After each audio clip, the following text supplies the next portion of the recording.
بذارید این کلیپ خامنه‌ای که داره محکوم میکنه آدم کشی و ملت کشی و کودک کشی و زن کشی، با هم گوش بدیم.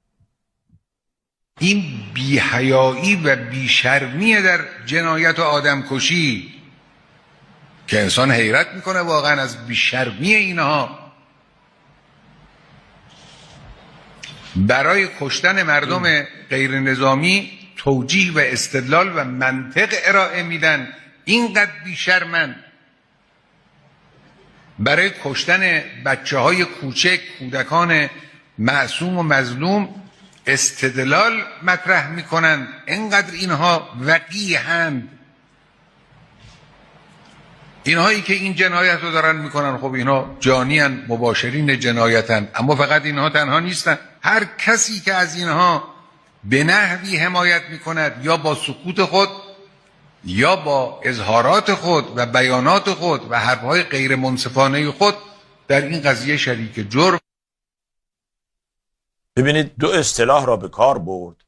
بیشرمند، چقدر اینها بیشرمند، و اصطلاح دوم اینها وقیحند.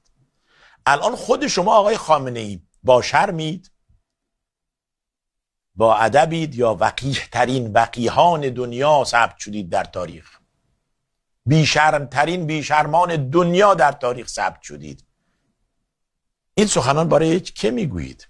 لما تقولون ما لا تفعلون، سوره صف برید بخونید.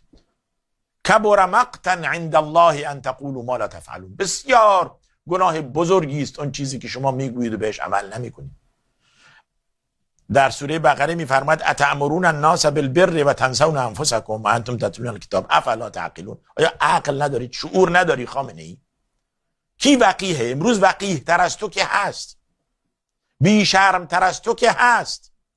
در عرض 2 روز اومدی 30-40 هزار جوان را کشتی. این وقیح نیست؟ این بیشرمی نیست؟ این بیحیایی نیست؟